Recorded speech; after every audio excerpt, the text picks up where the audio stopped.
Hello, and welcome to Roast Mortem, where the only limit to the adventure is your imagination.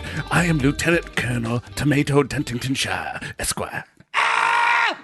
That's a bird. I'm Travis. I am not in the military or feathered. I am your Cody for the evening. And I'm Mike. I'm really bringing the education forth this episode. Yeah, I like that. That's very good. What is that? Just gentleman English? Yeah. It's Attenborough Corps. Yeah, there we New go. music.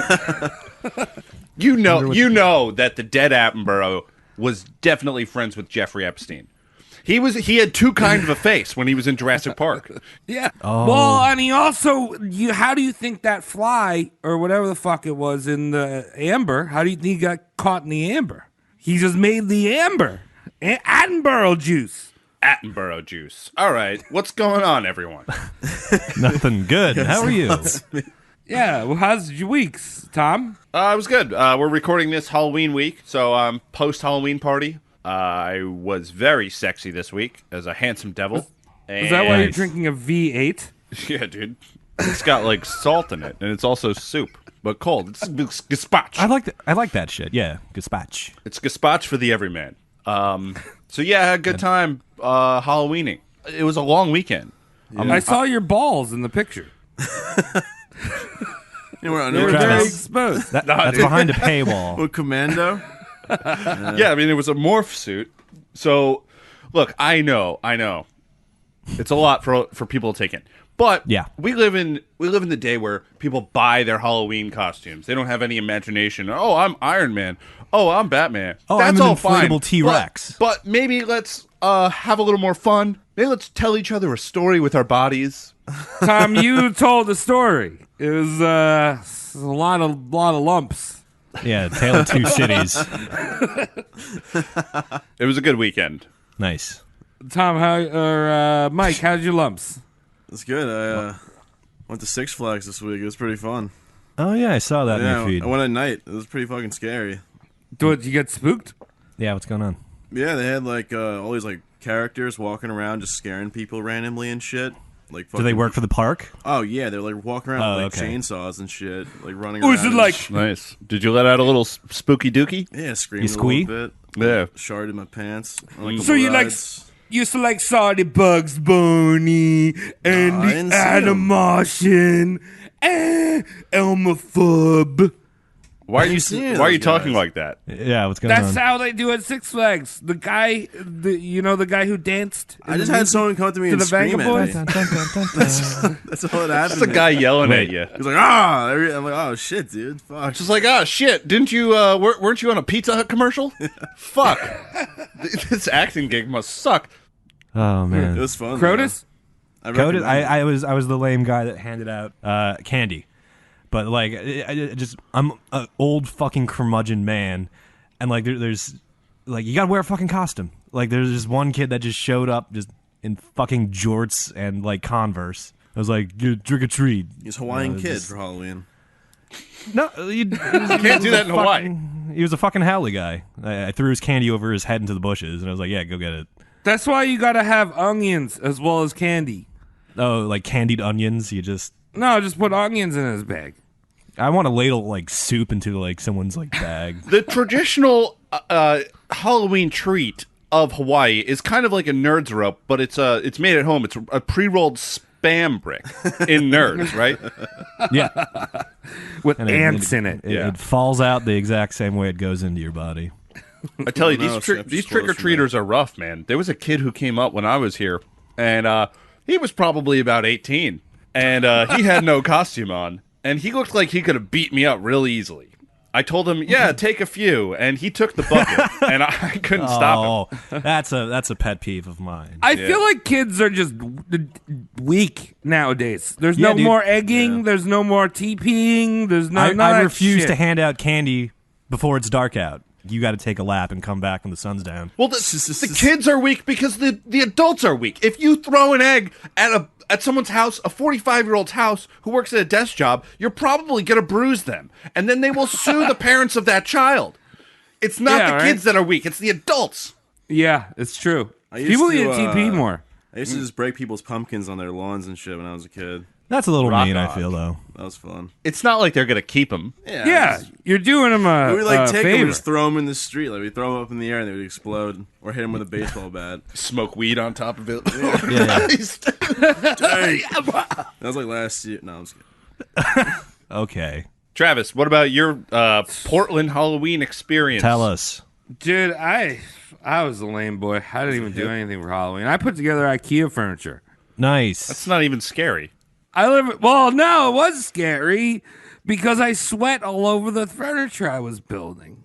I was rolling around like a pig. I live in an apartment, so there's no candy given out. And I was like, yo, dude, I'm putting together IKEA furniture. Whatever. Shut up.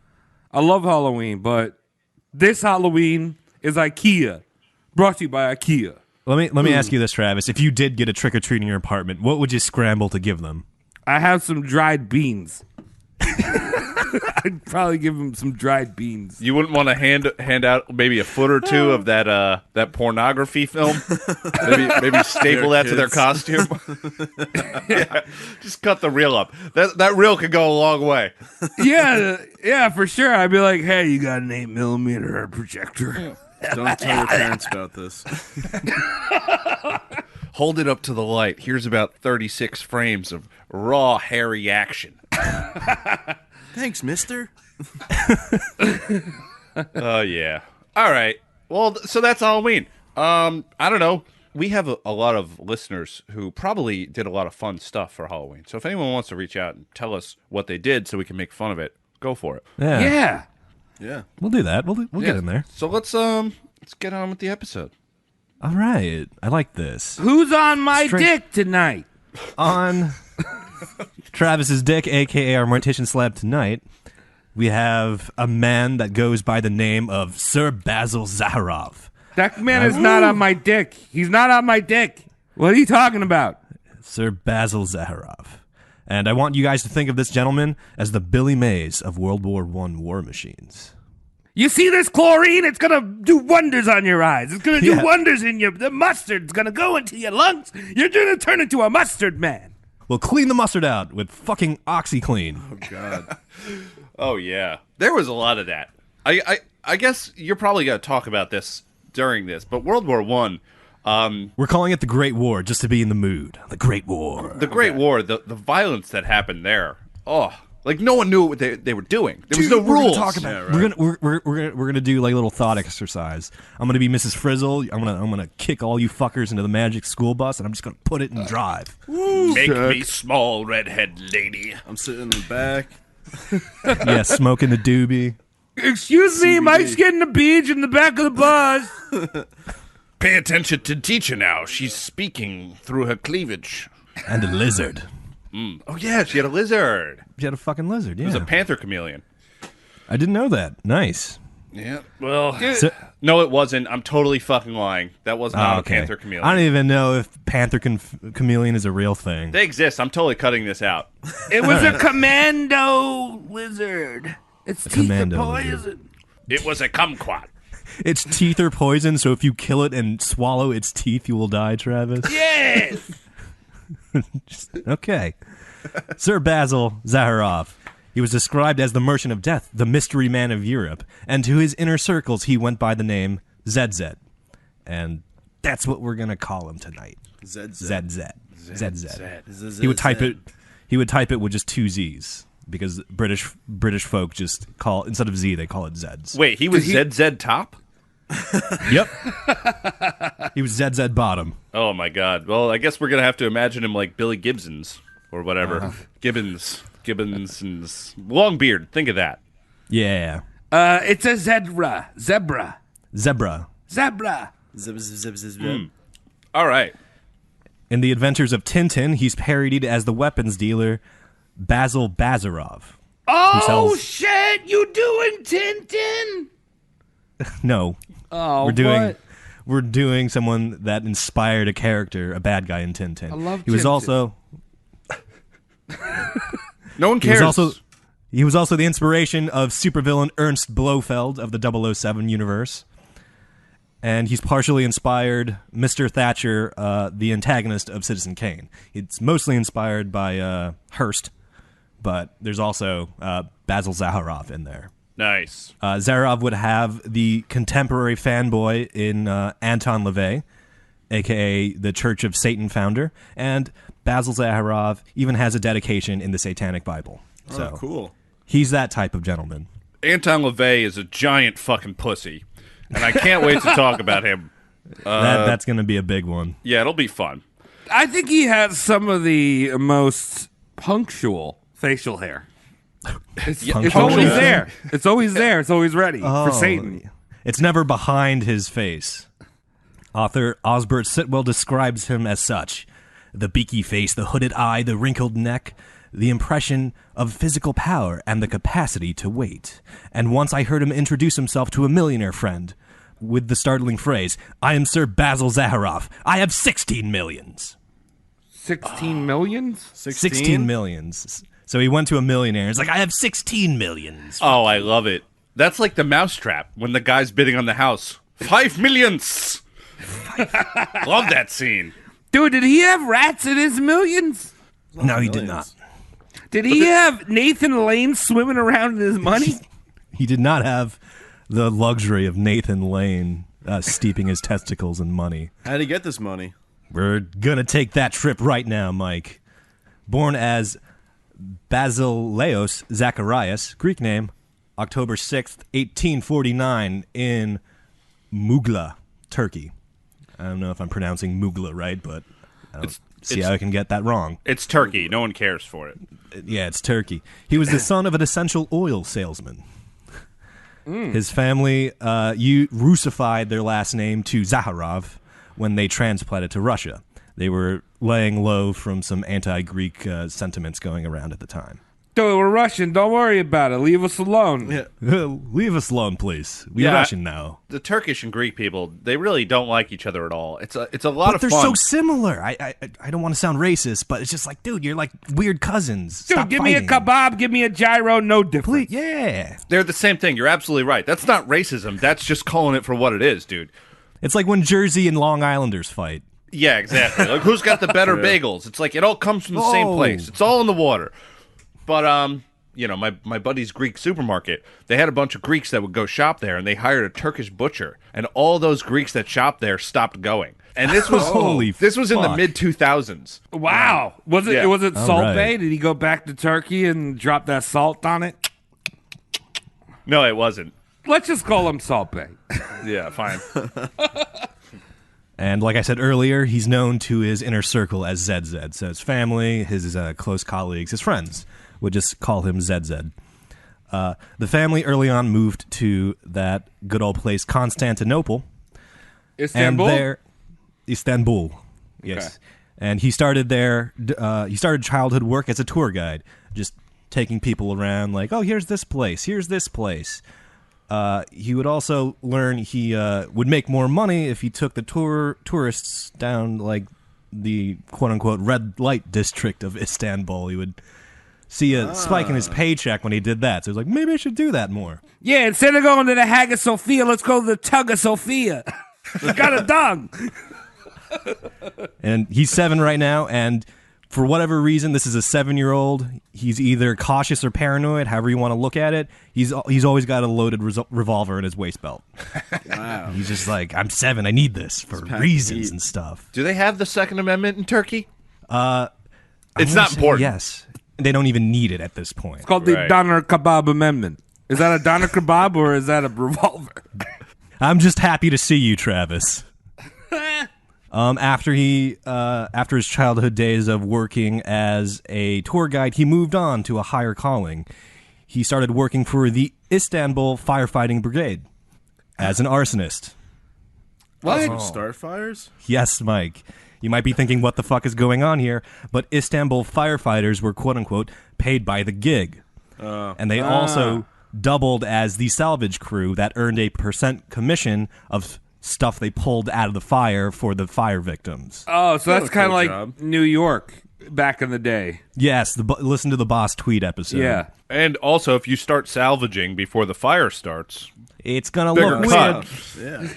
Yeah. Yeah, if you show up before the fire starts. hey, where you taking all my fucking furniture? Oh, trust me, you're going to want us to do this.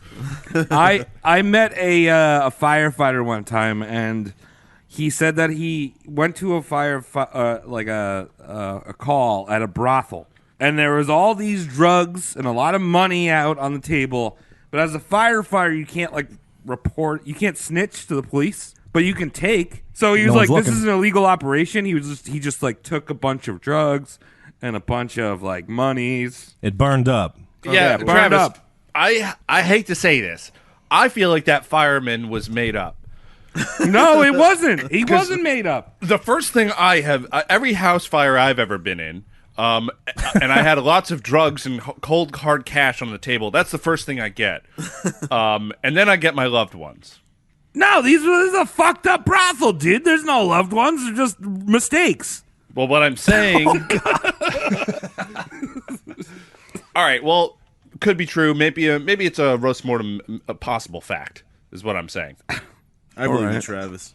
Thanks, I mean, it's Mike. roast mortem. They're all possible facts. ZZ would presumably case a few houses. He'd ballpark which of them had the most valuables because that would make the salvage operation on the tail end more profitable. You know what I mean? 7% of a richer house is worth more than 7% of a, run-of-the-mill house. And he would report to the fire brigade, tell them, I'm going to torch this fucker, be there at this time, and then do it. And then, ZZ would get his cut after the dust settled or the ashes were stomped out. And they didn't tell the people inside that they were going to do that? He just would do it? No, Mike, because it's illegal. That's pretty fucking shitty. Knock, knock. Excuse me, I'm going to burn your house down. You Oh, want what's to good leave? for you? Oh, I mean, it is what it is. It's my job. I got to do this, explain to them. Mm-hmm. Collect your fezzes and come outside. So there you have it. ZZ working as a off-the-books arsonist for the actual firefighters of Istanbul. And this is where ZZ learns being a corrupt little slimeball in an exploitable system pays the fuck off because he would make bank. 1870s rolls around. He's in his early adulthood. I think he's 20s, early 20s. And he's getting into the import and export business, namely trade between London and Istanbul.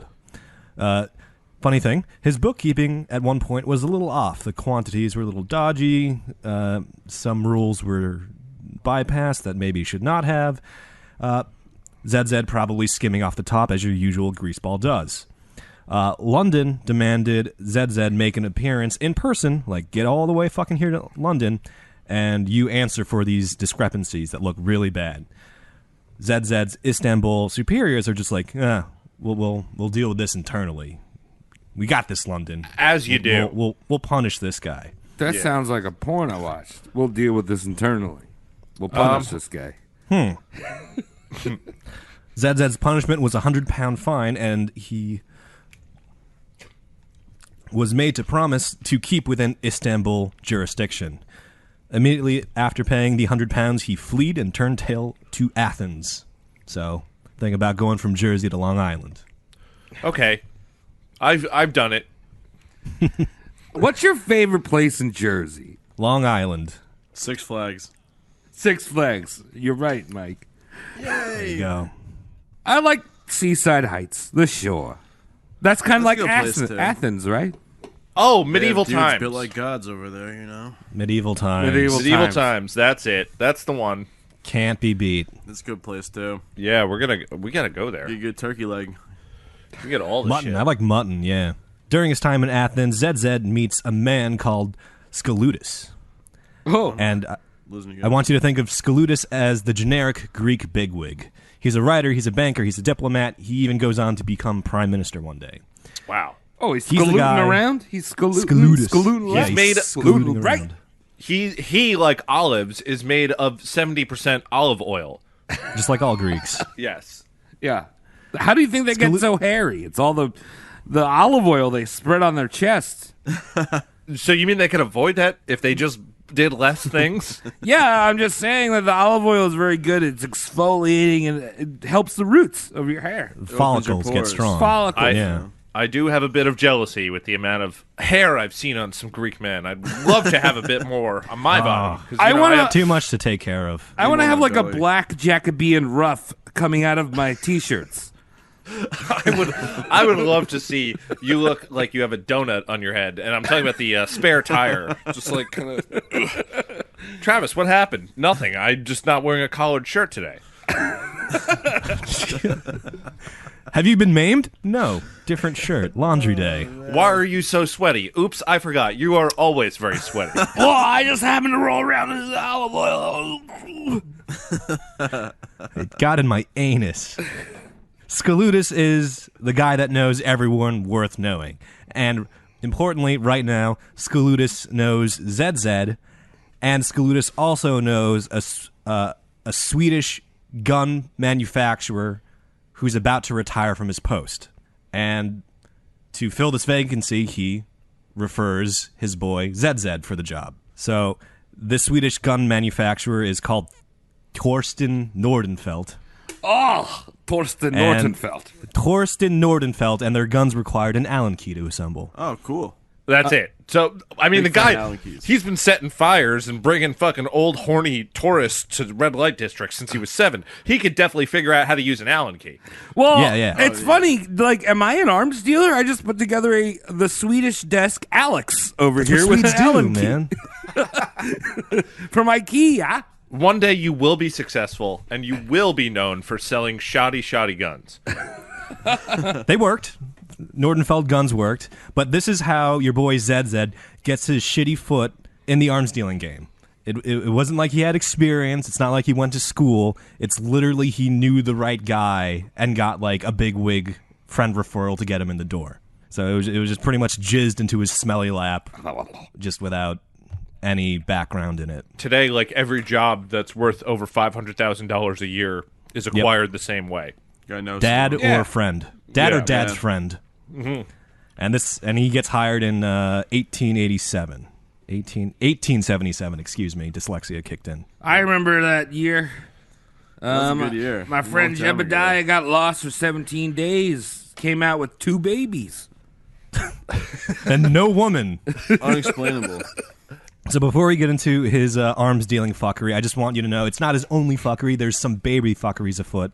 What? Whoa! Baby fuckery? Not baby. He's got like minor con artistry gigs that don't involve weapons. Okay. And at this point in time, he's all over the map. It's kind of like an Istanbul mindset that you can't succeed before you travel. And like it's kind of a society thing. So he's like, I got to move if I want to be successful. And he's doing that right now. I thought you were going in big swinging dick and saying that anyone from Istanbul had to be a con artist. No, I'm not saying that. It's a city of 10,000 thieves and 20 wives. And they're all just hanging on, stealing croutons from each other. That would be a very bold claim that I'm not making. Where there are people, there is fuckery. That's true. They can't even No make matter up. race, They can't no even matter make the up the race. name of their own city. It's changed names all the time. It's kind of shifty eye. Whenever I think of Constantinople, I'm like, it's a guy, right? And he's, And like, just- well, he's looking this way. He's looking that way. I might be Istanbul today. Might be Constantinople next day. Doesn't Who matter. knows? Shit Make up happens. your mind. You know what doesn't change? The ladies. Or something. I don't know. They stay maybe the they do same. change, actually. They get older. They're people, too. So Istanbul society thinks if you want to be a successful fucker, you got to travel, you got to sightsee, you got to expose your gills to the world. Maybe an entrepreneur. And yeah, that's the first step of entrepreneurship. I fucking hate that word. Is like you get out there and you see things. So he's all over the map. Cody, Yeah. that was a really weird analogy. Expose your gills to the world, because don't I fish made that up right then. Because don't fish just swim around in water and don't go in the world. Yeah, I don't know any billionaire fish. That's a good point. They can't go in the world because they got stupid ass gills. Get your mouth and learn how to do this. It's easy. Well, they're not So going to get easy. lung cancer because they got gills instead. It's easy to become an entrepreneur if you can find a whole field of things that your entire species doesn't understand. Because that's really filling a need. Did You it know? first Oh try at a yeah, time. the first organism to walk on land was just like, I'm rich. I can fucking do it. I can fucking do it. I don't need it. I don't need it. And the rest of the assholes are like, what are you doing? And the guys up there like, Henry Ford said, if we let the people decide, they would just ask for more horses. Baking in the sun. But he was right. That fucking first animal was right. Jesus Christ. Nice tangent, boys. ZZ, all over the map because it's part of his job as an Istanbul guy to see things. He's in Ireland, and he's trafficking Irish girls to work in American factories for a cut. So he's like some kind of headhunter recruiting thing. He's probably targeting women or little girls just because the factory has to pay them less on American soil. And while he's in America, he does this thing. He does this shitty thing where he impersonates royalty to bang rich girls. Awesome. Nice. Dude, that's Like not the shitty. thief from Dunstan checks in. Oh, yeah. His alias was Prince Zaharoff. So, like, I'm glad to fancy. see there's a syllable change in there. Good job. No one will find you. Yeah. No one's going to double check Zaharoff. Dude, how Zach- could they double check? They even have phone books. Oh, yes, you are the Prince Zaharoff. I am from a tiny town in New England. You just gave me girls. Well, Travis, he was found out and pointed out as a fraud. And Oh, he had to really? escape. Yep. He was okay. found out. He was like, that's a fraud. Get him out of there. And he had to go into hiding. Where, in And, Canada? It was literally across America. Oh, what did his Diners Club card get declined? Wait, across America, he went out west? America as it was today. He probably like To cut New it off Jersey. towards. Yeah. He probably saw New Jersey. I was like, oh, this is not good, and like turned around. Not good. There's only one place that's safe in the world. It's Dave and Buster's in New Jersey. They have air conditioning at least. And that's actually the current site of the finest Fuddruckers in all the East Coast. Check out Six Flags too. And we got a sponsorship from Mike, them. you got to wait for the sponsor before you plug it, Mike. That's how we do it. So after limited success with these petty con artist gimmicks, he really buckles down into the arms dealing game mid-1880s. And truth be told, this is the perfect time for some fuck as unscrupulous as ZZ to be a weapons dealer. Everyone is pre-World War I pissy right now. Yeah? Yeah, I mean, it was a tense time. It was very tense. The Balkans are like, we hate everything. Yeah, I mean, the Gas everywhere and Balkans... shit. The Balkans are like, hey, guess what, Sarajevo? I don't like it. Not one bit. I don't like you. I don't like it. What's the hand, dude? What hands? You got hamburger helper hands, Tom. Oh, I just noticed that. Fuck. Oh, these hands, yes. Yeah, that'll confuse people Yeah. not privy to the visual. Well, maybe this is a YouTube clip waiting to happen. Dude, are you doing ASMR Like with Chris your hands? Angel, Tom. Look at this. The magic is inside of you, people. Get away from me. Look at this pump. Oh my god! Oh my god! Oh my god! No more hands. All right. Sorry, I had to. No worries. Thank you for the Get levity those. break. But we're talking about fucking war here. Cool. Yeah. Everyone's pissed off. The Balkans are pissed off. The Greeks are pissed off. The Ottomans are pissed off. And it's not like they're just pissed off. They're pissed off and they're hungry. So they want someone dead and they also want a sandwich. So if someone's like, I can give you a job making things to get the sandwich and you could use the things we make to make those guys dead. It's a win-win, Bad right? deal, yeah. Wait, are we talking about the assassination of Franz Ferdinand? Not yet. We're not there Okay, yet. because he We're talking died over about a sandwich. Well, he died. He died true. post sandwich. the onion and tobacco sandwich, Yes. as you can remember. From whatever episode. I'm pretty sure if you're listening to this episode, you either A, have just found this podcast and haven't heard that Welcome. episode, or B, are a diehard fan and have listened to every single episode several times, and you know exactly what we're talking about. Yeah. It's when the world changed. Onions and tobacco. Or the assassination of Archduke Yeah, whatever. Freddie. Okay, so everyone's pissy, everyone's hungry. So if some stranger from a far-off land came to your village, your country, your city, and was just like, how about I set up a gun shop, a guns factory, a milling plant, you'd be like, it's not too bad. I might get a job there. Well, yeah. Welcome. Sit down. guess Make so. yourself at home. Yeah, bring jobs. Yeah, right, why not? So the main pissy people right now, the vulnerable people, are Bosnia, Bulgaria, Croatia, Kosovo, Macedonia, Montenegro, Serbia, Slovenia, Turkey, Russia, and they're all just being fucky to each other, and they're also a little hungry. And this is like the chili pot that's stirring up to be the Great War as we will know it. Is your dick in it, Cody? Dick is in the chili pot. Just give it a little stir. Ooh, how'd you do that, dude? You just make your mouth wet. No, that was touch not things. Foley. You just did something with your nether region. Don't tell people. So ZZ peddled weapons of death to these various nations. This was like some pre-colonial shit. And it's just both sides of conflicts. It's like, you want this, you're gonna get this. You want this, you have the money, I'll find you. Don't worry. And there's no scruples. There's no allegiance here. It's just a guy that can easily sleep at night selling weapons of mass destruction to other people. Someone's All right. gonna do it. What are these weapons of mass destruction, you may ask? Machine You ready? guns. Yes, namely the Maxim gun. We're gonna take a quick crash course into what a Maxim gun is. Does it got titties on it? It's got no titties on it. All right. There might have been piss on it though. Okay, it's worth asking. Yeah. The Maxim machine gun. This monster was belt-fed and water-cooled. Sometimes urine-cooled if you were in the thick of it in the battlefield. Just got pee-pee in it. Just got pee-pee in it and shoot people with your pee-pee. You're not. The piss isn't in the bullets. The piss is No, in the the piss cooling is in the apparatus. bullets, dude. I've You been didn't do shot by your research piss. well enough. Captain, can I go home and shower piss? It smells like piss. You're Yeah, give me your bleeding socks. profusely, but the piss. Piss is so gross. I hate it. I hate you. It's piss. That's a lot of piss for one gun.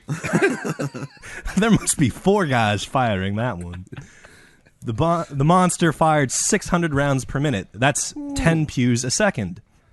Just for your reference, this isn't really in our timeline, but later, during the Battle of Shanghai, which was actually in Zimbabwe for some reason, the British forces were able to hold a line against a 7-fold opposition just because they had 5 Maxim guns. Yeah, that adds up, man. That's a lot of fucking guns. Who was the opposition again?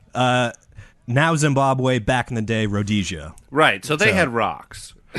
They may have had Yeah, a pocket knife on the end of a stick. Well, that's that whole movie Zulu and shit with Michael Caine, right? Where they kill fucking a shit ton of African guys and like they fought so brave. But it's like, dude, you just mowed them down with modern guns. Oh yeah, It's like cheating. and this is kind of the same boat. The Maxim gun is a colonial campaigner's weapon of choice. It was sold to the highest bidder, and then when the underdogs got desperate, it was sold to the underdogs. But I want you to know, this thing is a killing machine. Today, we know exactly what a machine gun is and does. Get down, get out of sight of it.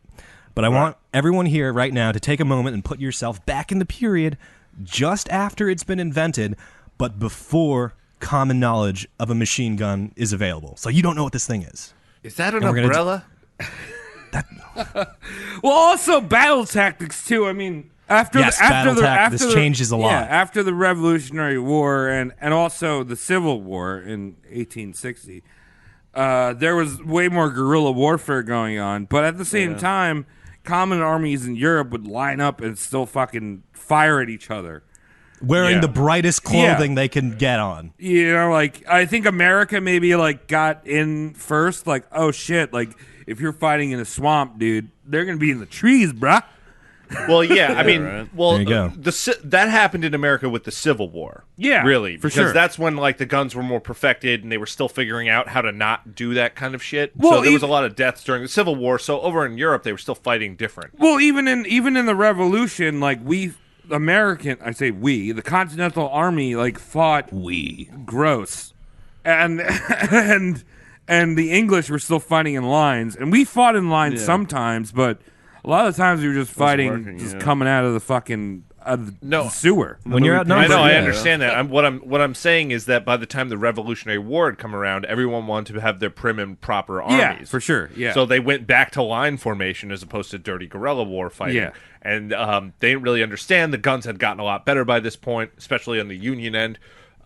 So this happened there. Now we have it happening again in Europe. in Europe and Africa, and they're like, I don't know, mate. Let's just line up and hang out. Really? Yeah, exactly. Yeah, they Pass a didn't know how to cigarette fight. down the They would line. just They line up?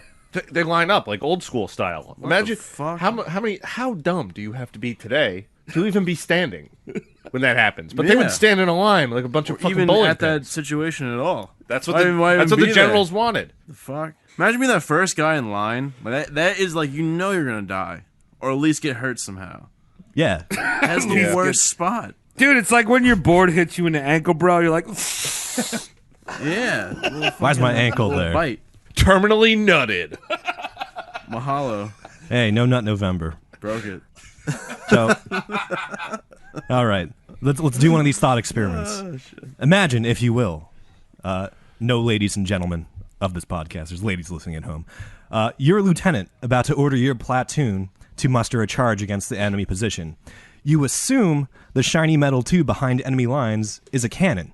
It'll get a shot off. With any luck, it'll miss your infantry during the charge.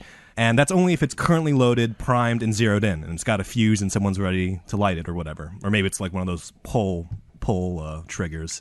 And with a bit of good fortune, maybe your guys can even pick off one of the operators of its fire team. The cannon can't fire again if the reloading guy's dead, right? right, it's going to take out like a strip of dudes out of your line.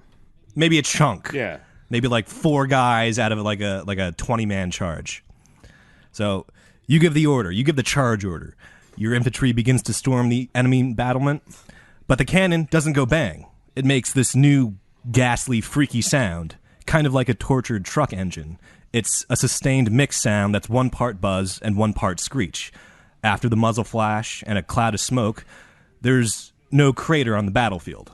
You think, like, it must have backfired, or hang-fired. We're good. And before you can tell your charging troops to double time their effort, you see they're all laying down on the job. Like, they're all in the dirt, and it's like, it must have been like a weird train of thought to process what just happened. Captain, holy fuck! The guy's peeing on it now! And don't send anyone else over here because he's peeing again! Oh, no. I'm just thinking of a porn I watched the other day where this guy is shooting on a bunch of women's faces, but it's all going in their eyes, and they're like,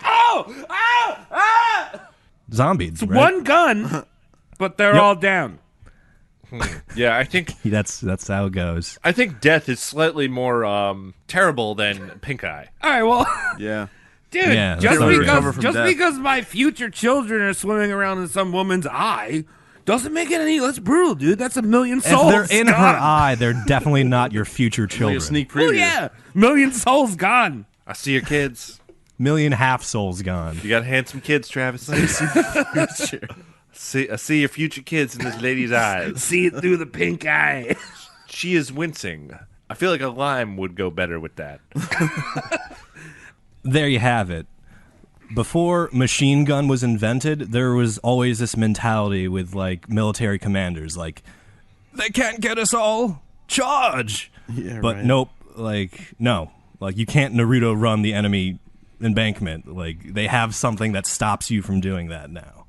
I thought the whole thing was like trench warfare. They like got out of the trenches and would like rush them and just get fucking killed. Yep, that's kind of what's going on right now. We're not exactly in trenches yet. Trenches were kind of dug because the machine gun was invented, but this Yeah. machine gun is brand spanking new right now. Oh, people so you're thinking about don't know that it can mow down like an entire platoon if they're all charging in a line. It's like a literal point and click interface. There's no rechambering. It's belt fed, water cooled. It'll kill you. And I was gonna say that Naruto Run does work if there's titties on the other alien titties on the other end. I mean, How can you get any younger, Travis? Dude, Mike, It's am I really younger than Travis. you? God damn. Yes. You're the youngest man I know. as you're sitting next to Mike. So this Maxim gun either wiped out whole armed resistances or terrified a white flag from unsuspecting forces. Think of the Maxim gun as the imperialistic boot heel on the throat of unwitting and humble territories. It was an absolute favorite in colonial warfare. And this is the gun ZZ wanted to be on the profiteering side of. However, this isn't the Zaharoff gun. He doesn't own it. It's the Maxim gun. A man that goes by the name of Hiram Maxim owns it. Yeah, he's So, also weird. He's also weird. We're going to talk about him a little bit right now. But I want you to know, so on top of the shitty arms dealer cake that is Basil Zaharoff, there's also a shitty con man icing on top of that cake. And we're going to talk about that right fucking now.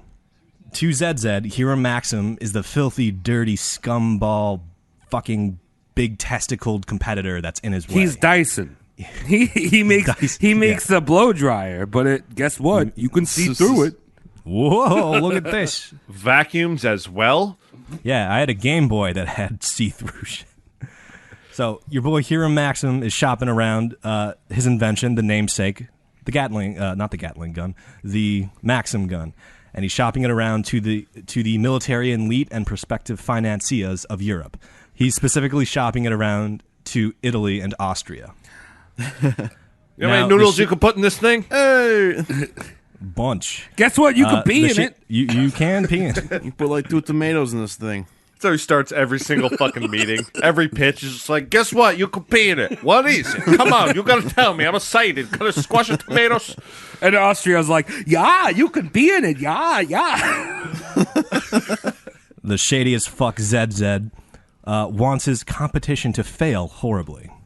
ZZ's mission is to sandbag these demonstrations, and he's going to do it not once, not twice, but he's going to do it 3 fucking times. Wow. And he wants each time to be different. So he's got to pitch his change-ups because he doesn't want Hiram Maxim to know he's going to be the victim of some corporate treachery right now. Cool. So, glorious year of 1886. Maxim is scheduled to rock the world with this revolutionary weapon. Demonstration number 1. Maxim and his associates are scheduled to do a firing exercise in La Spezia, Italy.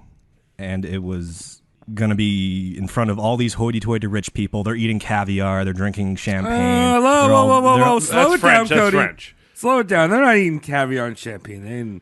They're eating shrimp parmesan lasagna. Yeah, right. And good wine. wine. And wine. And Yes, fine and wine. And box wine. All right. They're bourgeois peeps. Yeah. Waiting for like a gun to do some really cool fucking things. So the night before the live demonstration goes down, this wild Italian party animal saunters up out of the woodwork to the Maxim firing crew. And he approaches them and he's like, hey, you guys are going to hit it big tomorrow. Let's pre-celebrate tonight.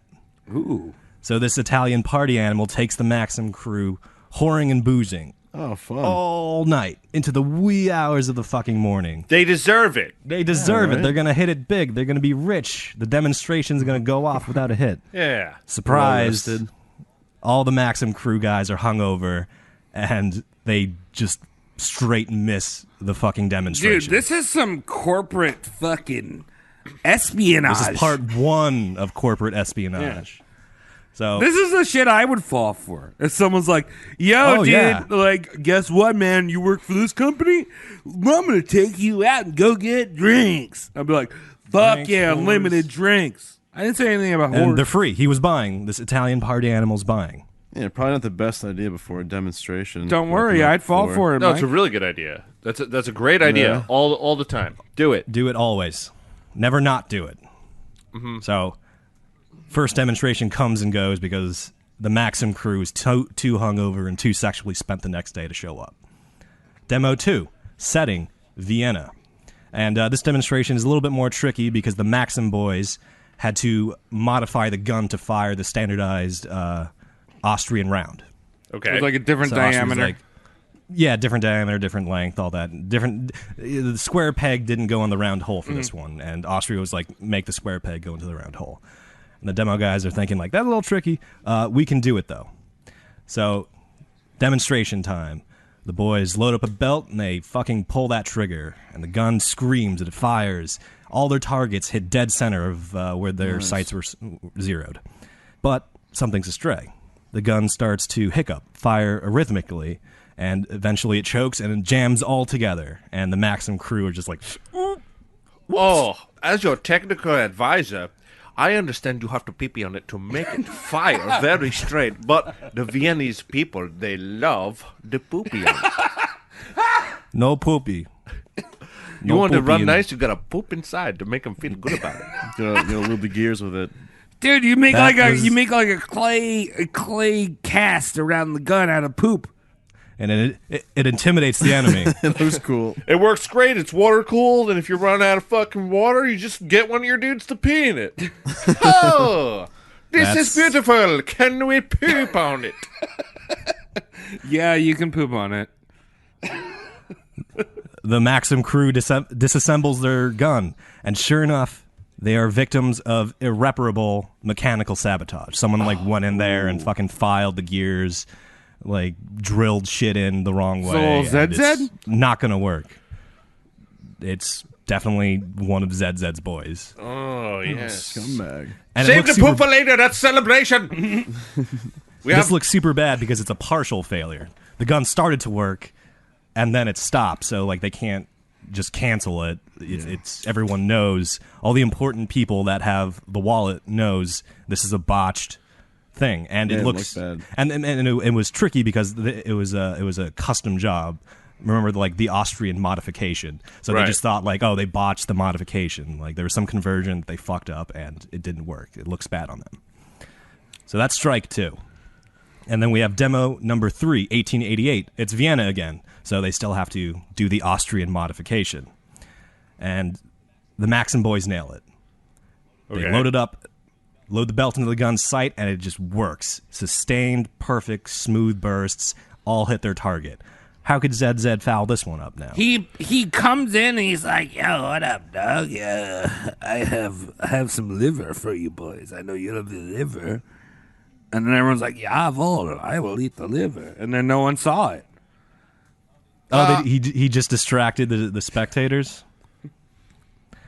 Yeah. Close. I don't know. I probably Close. would have gone a little more practical. Here's the belt. Here's how it works. It's fed in automatically. Oops, it got tied into this 8-year-old child's lederhosen. So what could go wrong? Well, there's a shadowy, slinky fuckafoot. An agent of Zaharoff has disguised himself and infiltrated the spectators. This guy would rub shoulders with the Austrian bigwigs, and he would sow the seeds in the spectator crowd that what they were witnessing isn't a technological marvel. It's a talent show. The miracle right now is the Maxim crew's discipline and training that's making all of this work. Yeah, they're hitting their targets with like 600 rounds per minute, but it's because they're highly trained professionals doing a very, very complicated process that no one else could manage. It's like a lip sync. If you spent any money on this whatsoever, you are fucking stupid. It's like Beats by Dre. You could get much better headphones Yes. for much less money. This is all fanfare. This guy would go around telling people it was naive to think the gun was the miracle here. The miracle was the Maxim crew doing their job like amazing gun operators. Yeah. And this worked. The spectators, the rich people with the wallets saw it that way. And they're just Smart. like, we can't afford to train people like the Maxim crew. So the Maxim gun is totally useless. Oh. And it was the hardware, not the operators, that were the thing to be reveled in this demonstration. This is why magicians always bring up an audience member. Yeah. Yeah? Yeah, just bring some, check out the gun. Oh, wow. And then when that starts happening, when the whole misguidance of, you gotta be real good, do that thing, just bring someone up on stage. Excuse me, 14-year-old girl, would you shoot this tomato off the top of my head? Yeah, exactly. And they put a little cherry bomb in the tomato and it fires blanks. Yeah, please don't fuck this up. Yeah, cherry bomb on your scalp. Great, Travis. Dude, I'm the masked magician. Ooh, it worked. I have a bald spot now, but it's worked. And thank you for that segue, Tom, because a magician never does the same trick the exact same way twice. Yeah. And this was Basil's thinking. He's like, first, I'm going to fuck up the crew. Next, I'm going to fuck up the actual gun. And then I'm going to fuck up the crowd that's watching it. So he pulls it off. 3 sabotages. Never the same way. And interest in the Maxim gun fell off. And there's Hiram Maxim. He's feeling like, oh, shucks, I guess I'm not good, because he's not any of the wiser. Okay. I mean, he's down in the dumps, and he's like, I know my gun's good. I wish I could sell it, but People don't understand my gun. People don't understand me or my gun or my art. Which also, a gun is the easiest thing to have people understand. So I get where he's coming from. yeah.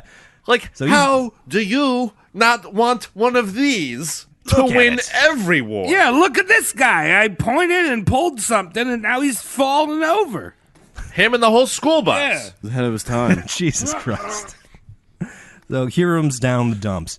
But thankfully for Hiram, there's some kind-hearted helping hands just waiting to accept him. Basil Zaharoff approaches him and is like, hey, I can help you sell this piece of shit.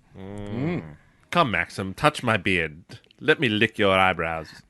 Oh, Zaharoff's got like a Colonel Sanders beard. Oh, no. Dude, you Awesome. love Colonel Sanders beards. I know. Same with, what's his name? Kellogg had Yeah. the Colonel Sandals beard. You should grow one, man. I bet you Sandals. could. I gotta wait for like my follicles to gray first. That's never going to happen, Cody. I'm sorry. I got a little bit going on. No, not the gray, the follicles. Oh, the beard. Being Yeah. You want- being within close enough proximity to be the goatee. I could send you You my have, you have pubes. chin. You're a chinman. I'm not taking your pubes, Travis, and your pubes probably aren't gray enough. Don't correct me. All right. Well, you're going to get a letter So in the that- mail, sir. No. Why is this letter 14 pounds? Dude, I've been saving up for a year just for Cody. A year? Yeah. That's too low. I got an afro, bro. Yeah, Travis kind of looks like a peacock. You know, when they frill up and then the head pops out, the little orange beak. That's the tip of his No, dick. one of the favorite things I heard was it looks like an acorn on a patch of moss. Oh, Yeah, I like that one. That's a good one. someone told you that? No. Well, yeah, to me, but you know, An acorn on a patch of what? Moss. Moss. Oh, shit. Oh, no. Yeah, let's let this sink in. This is good. all right. So he's got an acorn on a patch of moss. He's selling guns. Yes. ZZ orchestrates, kind of forces this merger between Hiram Maxim Company and ZZ's Nordenfelt Company. And, together these two, superpowers combined can, of course, sell the Maxim gun. And, by the way, your boy, Basil, received a huge headhunting bonus for incorporating Maxim into the Nordenfelt Company. Oh, yeah, dude. That's bigger than LeBron. Yeah, free agent. With the rights secured, ZZ would mass produce and peddle this implement of death to a shitload of countries that were on both sides of the conflict. Great Britain, Germany, Russia, the Ottoman Empires, Greece, Spain, Japan, and the United States would all take up ZZ on his Maxim gun offer. Wow. Well, Maxim was from the U.S., though, right? Yes. But he had. Well, okay. The one thing I do know about Maxim Fucked it up. is that he was sent over to the UK because he was building basically the light bulb, and Edison was like, "Nah, dude, you can't be building the light bulb. We're gonna send you to the UK."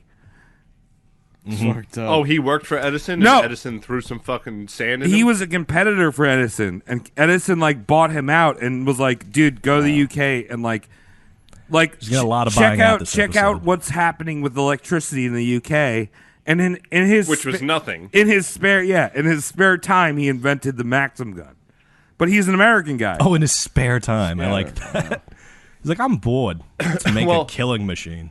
In America, we embraced it, but over in England, every time you put together some kind of electronic piece of equipment, you'd get a swamp of assholes with pitchforks and torches going, "It's a fucking demon, mate!" Yeah.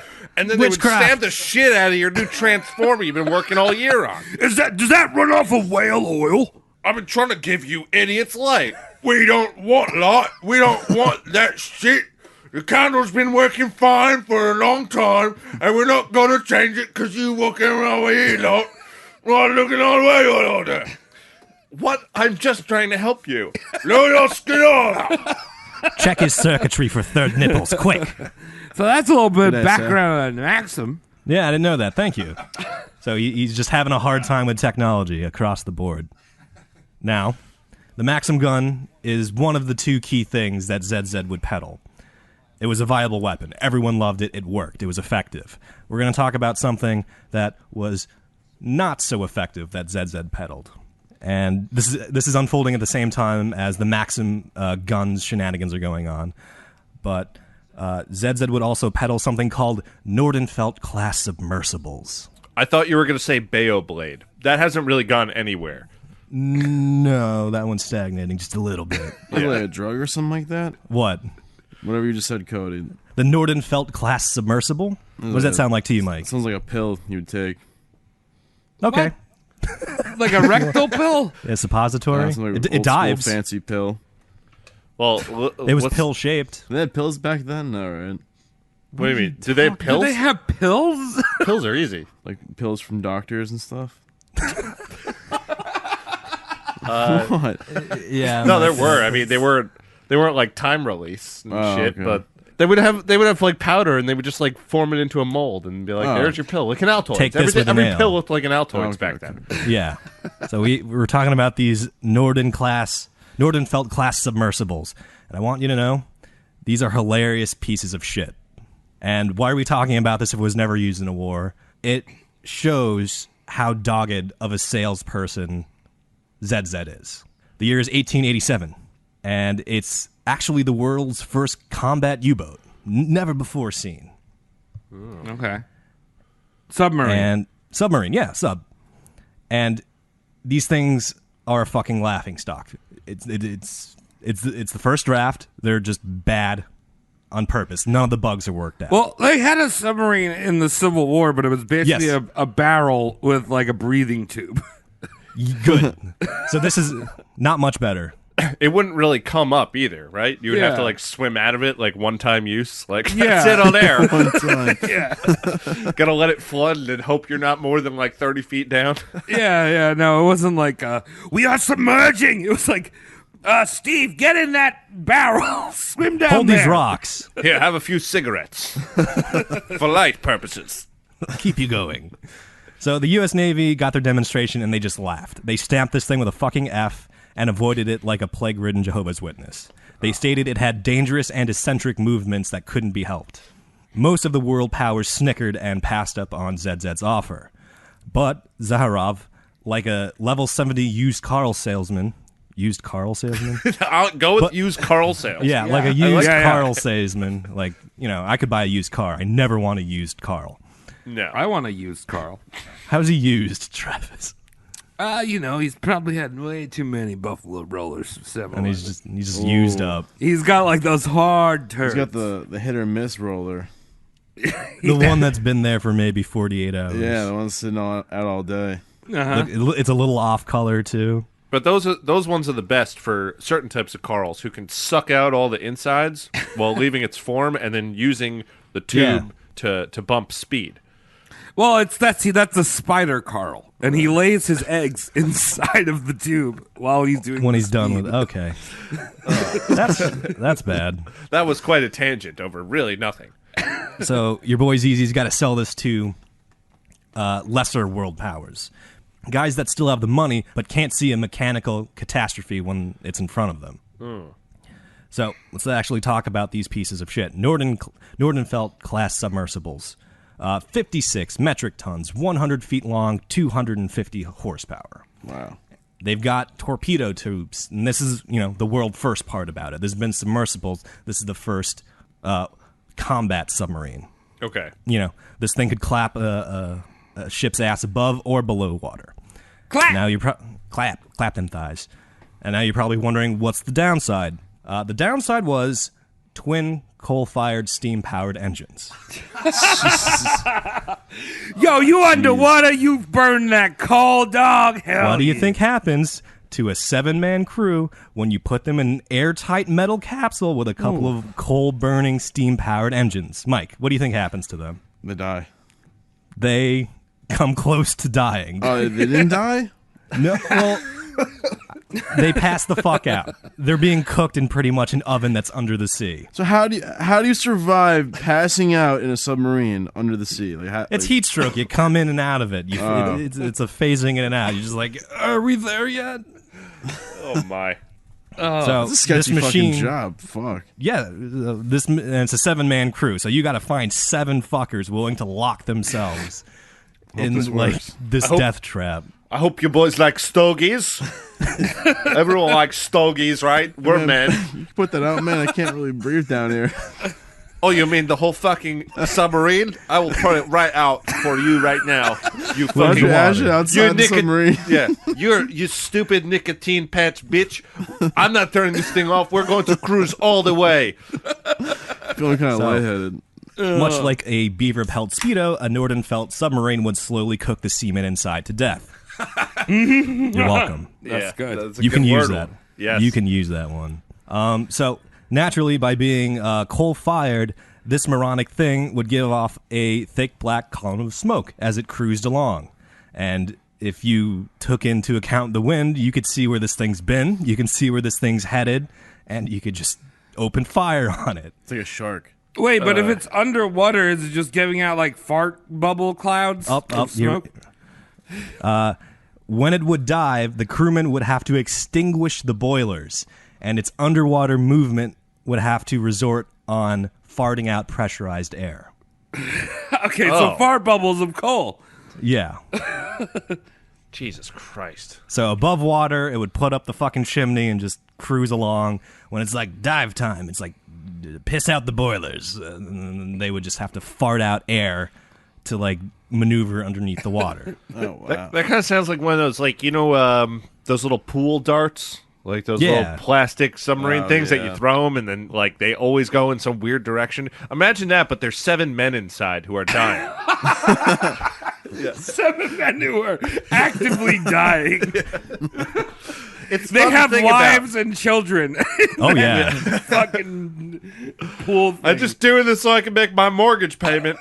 And the market's going to crash before I can give this to my kid. Oh, something's going to happen to these things before you can give them to your kid. The Nordenfelt class submarine. On the surface, it could achieve a screaming 11.5 miles per hour. Damn. Submerged, it could get all the way up to 4.5 miles per hour.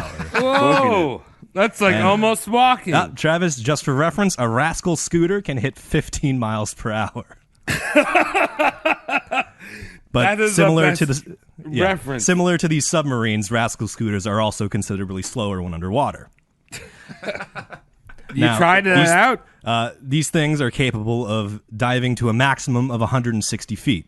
By the way, like I'm United Statesing up all these values. I know submarines go at knots, not fucking miles per hour, but just for us, Yeah. I'm Yeah, doing I a little gotcha. conversion work. I mean, look, I'm pretty sure anyone who listens to the show and is also a seaman doesn't forget what it's like to drive when they hit dry land. So Yeah. I think it's a good reference point. Maximum depth of 160 feet. That's kind of cool, I guess, for the Pretty time. deep. Yeah.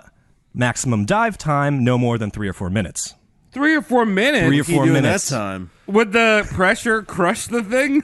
At Like a- 11 miles an hour? What are you I going mean, to do? like- No. Underwater, 4.5 miles an hour. Oh, yeah, 4.5 miles an hour. And you're there for 3 to 4 minutes? Let's hang Yep. out for 4 minutes and then come back up. Pretty cool. It's pretty neat. I mean, The go exact pretty deep. dive duration was hard to discern, but you can bet your ass it was pathetic as shit because its maiden successful test dives were a jaw-dropping 20 seconds. So they just went down. Oh, we did it, guys. Oh, yeah. Hell yeah. Oh, that's so lame. So Wait, so- if you were a brave seaman, maybe you could have pushed for that daring 4th minute there. How could they get to 160 feet in 4 minutes? Sinking's easy, dude. If you're in a metal tube, That's sinking's sketchy. easy. Yeah, that's a good point. Like, I don't know, it's still buoyant to a degree, you know? Yeah. Oh, yeah. It's still got fighting buoyancy against the issues. pressure. As the only one that's scuba dive certified. You're certified. Yeah. It's got air in it, so it's going to flow a little bit, but if it goes too low, it's going to crush because of the pressures. That's Did it true. crush? They didn't crush because... Oh, no. I guess I it- failed scuba school. No, you're still good. Yeah, you still have your certification. Yeah, I know. I not taking had that away green from you, hair man. at the time when I certified, so on my dive card I have green Oh, hair. that's pretty cool. No, it's not. All right, you're right. The The periscope and radar had not yet been invented, so if you wanted to know where you were going, you had to keep the topside glass cockpit above water. So it kind of defeats the entire purpose of being in a fucking submarine. That's a good visual too. You're just in a big ass Pringles can, being like, Just well, like, How can you even was- see anything out of that window? It's just gonna be You gotta pointing stay on the straight surf. up. You're just gonna see if it's nighttime or daytime. it protruded up a little bit, like out of the machine, so you could like put your head in the dome and be like that way. Okay, I gotcha. like a fucking gopher. Yeah, a sea gopher, So it's like an underwater boat. a U-boat. Yeah, Yeah, that's what a submarine is. I'm not even going to call this. This is they're trying to pitch submarine. It's not a submarine. It's a boat That's- that can get wet. It's like when they sell you phones that are water resistant. That's what it is. It's not Oh, yeah. waterproof. You know. That phone is going to end up in rice sooner than Oh, they later. always do. Yeah. Put this boat in rice and ship it back to China. The Nordenfelt submarine's buoyancy was only tested when they had one in the pipe, aka a torpedo on the ship. After firing the torpedo, the fucking thing would pop kind of a wheelie and sit wrong in the water because they didn't take into account the loss of ballast from the torpedo. Dude, That's a lot of sweaty, delusional men falling down a slide. What's happening? When I was doing scuba classes, they were like, you need a lot of weight because you're a big boy. All that fat makes you float. It does, yes. So my ass was just hanging out of the water pretty much.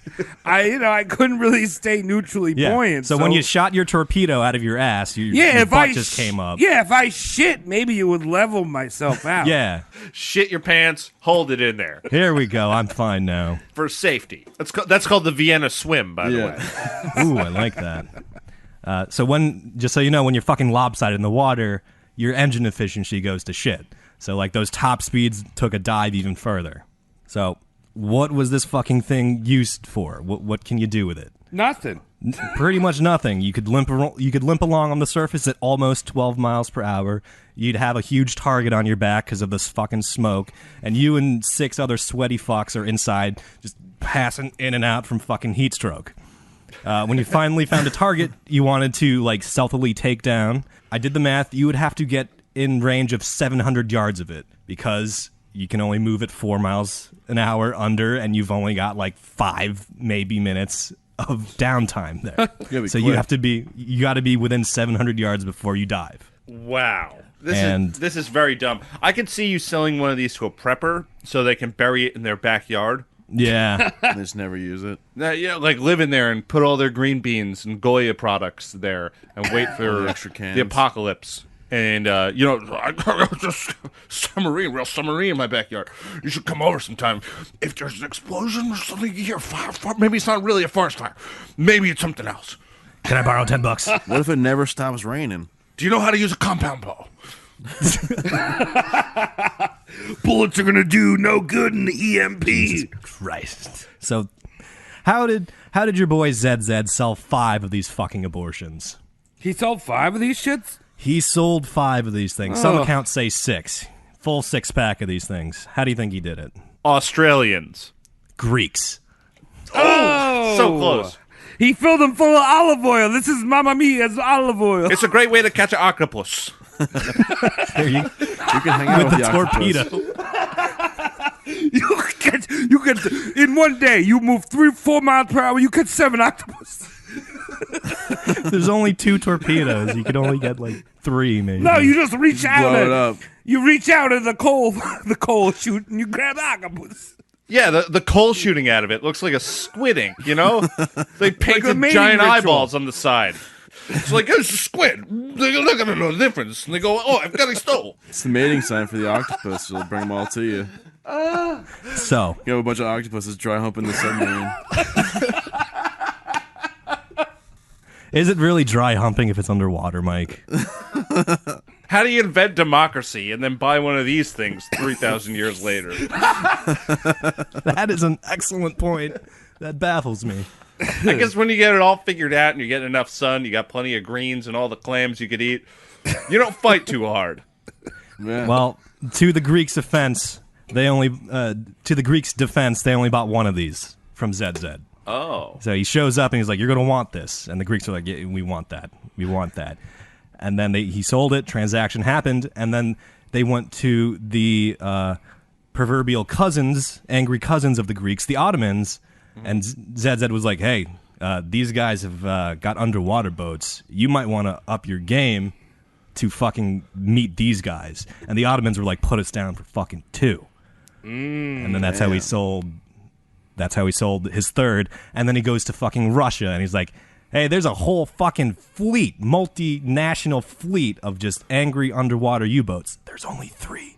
You Russians are going to want in on this too." So that's when he sold his 5 or 6 to the Good Russians. salesman. So he went Greek, Ottoman, and then Russians just ping-ponging off of each other. Just like, you got to one-up your neighbors. You got to one-up your rivals. And the Russians have no water ports at this point, correct? They have the Baltic. That's about it. Yeah, but they're going to freeze pissed to off. death. Yeah, Yeah, it's just like, put it in there, it gets hot in there, but it is It's cold cold out power. here, so, it'll work. It's coal power. So that's actually called the Zaharoff system. When you ping pong off of sides and then you convince them to one up and you don't tell them. This what's up. idiot has his own system? The Zaharoff system. It's ping ponging back and forth off the sides of a conflict. Maybe even a conflict you had a hand in starting, and then you just tell your prospective buyer, "Hey, the Kardashians have one. You want a one up. You want a 2 up. You want a 3 up," and you rinse and repeat until you're out of buyers or products. The Zaharoff system. It's not lying at all. Yeah. Guess what? Roast Mortem's doing better than My Favorite Murder, so you're going to want to invest in Roast Mortem. Well, we're definitely funnier than that Well, podcast. that's I like to think I'll say it right now. What's it called? My Favorite Murder. I don't hear it. Yeah, don't even worry about it. So ZZ can fucking sell an Eskimo and icebox. Now, how did these subs actually hold up in service? Now, realizing how shitty these things are, the Ottoman Empire almost immediately pulled them from fucking service. They're like, "This is a death trap. Let's not ask our boys to jump in these." And years down the road, an Ottoman officer, probably, had the bright idea of using these submersibles to patrol and defend ports. So it's like, the cruddy range will be a non-issue if it's only sticking in a port. It's not too tricky to navigate if it's home turf. And there's already a bunch of exhaust and smoke in the air over the port from the other steam-powered ships. This is perfect. This is something these crappy submarines can do. Get them out of storage, put them back in service. Oops, They corroded and lost their airtight seal. Oh, no. They did not think to fucking rust-proof a submarine. I'm happy now.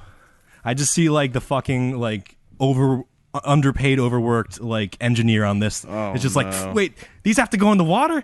You didn't tell me that. Shit. Yeah, my finger's not Dutch enough for this dike. There's already water inside the thing before you get in it. Just sitting in the fucking port, probably. That's what happened to the fucking Russians, Mike. One of the submarines didn't even survive the delivery trip to the Russians. It ran aground, and there was like this whole petty like face slapping. It was like, "Oh, you paid for it already. It's yours." And the Russians were like, "No, we don't want that. You broke it before you gave it to us." This is not the quality I expect from my Super 8s. Wait, are you talking shit about my business? Super 8. The porn business. Super 8 porn? So with the hotels. Okay. You know, the walk in porns the are room and be shot. like, the Bible's wet. My Gideon is up with damp that? and moist. That's happened to you before? You walked into one of those places and it was wet? Well, it didn't happen to me, but I've had some strange experiences. That wasn't one of them, but I could imagine it. I did smoke weed using a page out of the Gideon's Bible one time when I switched. Look at you go. It wasn't really weed. You were fine. It was oregano. It was Jesus. It was Jesus' pube. Jibba-day. Jibba-day. 1890-ish. Spanish inventor that went by the name of Isaac Peral made his own submarine. It had a periscope, it had a gyroscope, it had a propulsion system that didn't run on fucking coal. It was a great successor to the Nordenfeldt class submersible. ZZ hit him up. He's like, "Let me sell that. Let me sell that for you. We're gonna be in business fine together." But Peral smelled that ZZ was a piece of shit. I keep saying ZZ. ZZ was a piece of shit. ZZ works. Yeah, ZZ Top. Yeah. Yeah, ZZ you're Top. American, dude. Got it. Perel held out. He's like, "You're not selling this." So ZZ fucking did what he did to Maxim, just without the offer to buy him out at the end. So he fucking like torched and sabotaged the demonstrations to the Spanish government. And it Every was time just- we bring one of these darn submarines to a Spanish government official, there's a giant turd on top of it. Who does this? Get these Austrian folks off the dock. Yeah. Oh, yeah. Scheiße, Thank you, Heimlich. Scheiße. Appreciate the chocolate, but please stay away from the equipment. Oh, you want some chocolate? Yeah, Scheiße. I don't know why I made Spanish officials sound like David Lynch. It works. I liked it. As a side note, while Zizi is in Spain sandbagging his competition of the submarine from Peral, he succeeds in establishing a munitions factory and cementing a huge military contract, all because he fucked a woman by the name of Pilar de Magiro y Borete. And this is an important woman because Pilar's daddy is a wealthy banker, businessman with political military connections. Now we're talking about sexual penetration. Like bullet yes. penetration. Okay, Yes, I get a lot it. of penetration. So he plowed Pilar, made her happy. She asked her daddy to make ZZ happy with a bunch of favors and hookups and contract signs. ZZ would attribute his string of Spanish successes to his sex moves. He's like, I got all this because I fuck good. It's like, me fuck so good, I indirectly killed a bunch of guys that weren't even in the room later. I bet you he didn't even fuck it. He's probably one of those guys who could only get off when he was standing up. Yeah. It's hard. I can't get a boner when I'm laying down, but you like the way I move my hips. Where's the sex swing? He was fully soft, just fucking flicking it, and it just Yeah. came all over. Acorn and moss, right, Travis? Yeah, acorn in the moss. That's what I'm saying, dude. Look in the acorn. Flicking the acorn. Watch my acorn make mustard. Oh, you sexual Spanish lady, you are my squirrel. You Why are does it my smell? squirrel. Save the acorn from the moss. I'm assuming this woman looked just like Selma Hayek, but much wider. Like, Yeah.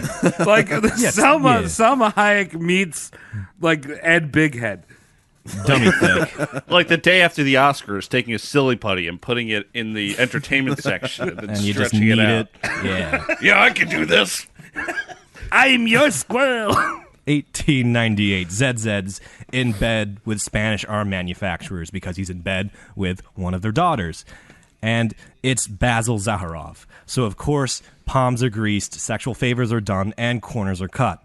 A bunch of politics fucking happened, and this resulted in a arms company that ZZ was kind of in like the satellite administration of, cutting corners so bad they ended up delivering non-functioning weaponry to the Spanish army. The corners on these guns were so horribly fucking cut that some officers just called them fake guns. Toy guns. Yeah, these are so non-functional, they're fake. I mean, Like, it's all right because eventually the Spanish are going to have the Civil War with, what's his fucking name? That dickhead. Bolivar, is that it? Or, No, that's not. Franco. No, what am I talking about? Franco. Yeah. And they'll probably be using these shitty guns. These guns that just came in are a few leeks and carrots taped together. So I'm thinking like the bore isn't even fucking drilled for the barrel. Did Like, They're Cy... not straight. Slapped together. Throw it in the paella. does it weigh the right amount? Ship it. Yeah, right? So this fiasco set off a whole cascade and distrust of Spanish infighting. The Spanish Navy called out the Spanish government for corruption. It's just like, that guy's fucking someone's daughter who's a friend of the wrong people, and we don't have guns now. Like, thanks. So a world power is in military and civil unrest because of ZZ's pee-pee. Well, that's Way to cool. go, ZZ. ZZ's pee-pee. So let's talk about the big turd in the room. Let's talk about World War I. Basil is 65 when the Great War officially tees off. It's a huge international conflict. War just got industrialized. We got mass production, standardized parts, cheap, reliable, easy-to-use instruments of death. All for sale. Costco style, baby. Yeah, pretty much. Free samples. It's not bad. Your boy I Zed- always... Well, you know, it's funny. We were talking about, like, people lining up and, like, going off to war. I always thought it was funny where the French when they started World War One, their commanders literally had like jaguar plumes on their head, like jaguar print plumes on their head, which was what they were using from the Napoleonic Wars. Wow.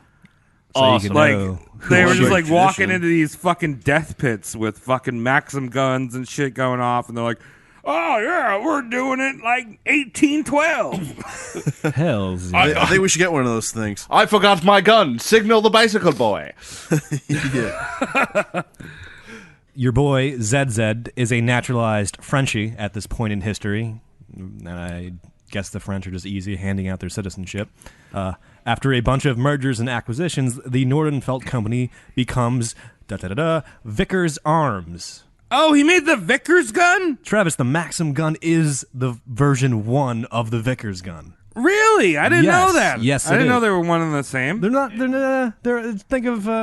I have it written down here. I want you to think. The Maxim gun is a Charmander, and the Vickers gun is a Charizard. Okay. The Maxim design. The Maxim design was used as a starting point to draft up the Vickers gun. The Vickers gun was lighter, featured fewer moving parts, and was less likely to jam on the battlefield compared to the Maxim. So it's But still use pee-pee. you could use piss to cool the fucking Vickers gun if you Well, really want to. The Vickers gun is just sexual innuendo for pedophile's penis, i.e. the priest cock. Spelled a little bit different, but okay. The Vickers gun. We called it the Stick 'em Vickers up. wiener. We called it the Vickers wiener, but Go get me a loaf of bread, boy, and then suck my gun. Suck my gun, boy. I'll get you, Davin. Europeans at this point want their enemies dead, and they want jobs too. And ZZ, the guy he is, has his clever solution: is like, I'll give you jobs making weapons you can sell to your government, so they can kill the bad guys for you. And a lot of fucking countries were down for this. It was wartime early in the new century, so you can be sure as fucking hell there was a free market on boomsticks. ZZ didn't pay any fucking taxes or tariffs on any of his fucking instruments of death. Nice. Free market. Real American. real American ZZ's gonna get a real American goods and a Vickers gun. You could pee on it every day. That's a beautiful song. Did you write that? I didn't write it. ZZ wrote it. Oh, ZZ Top. Yeah. ZZ Top. Yes. At this time, Basil learns his greedy as fuck tendencies are a little bit easier to pull off when he's got his public relations game on lock. So a little bit of sugar helps the medicine go down. He's got this big greedy dick money, and he can use it to buy press outlets. He buys up the French periodical The Excelsior and paints his company and the entire industry itself as a service to the civilized world. This industry being the arms manufacturing and dealing industry. Each edition was 2 pages of news and then 70 pages of the art section. Yeah, here- and the last here page is- you could roll up into a croissant. Yes. Here is a cubist version of a titty. That's just a cube. That's a cube. That's a Minecraft titty. If someone ever told you that a titty could not be cube-shaped, then they have ruined your mind, and you deserve to enact your revenge on them with your artistic freedoms. Take a picture of something, and then take a shit on the picture, and then give it to someone, and tell them you love them. And buy a Vickers gun. That was deep. Buy 6 Vickers guns. I actually saw like a little propaganda film he had a hand in putting together, and it was like a British. It was a little British schoolboy that like befriended a German shepherd, and the dad of the family was just like, a German shepherd? Get the dog out of here. Really? Time to put that shit down. Yeah, so like it shows the dad like booting the German shepherd out of the house. It was like I felt it was off target of its. Well, Mike, you have messaging. you have a pug, which is French, so that's probably.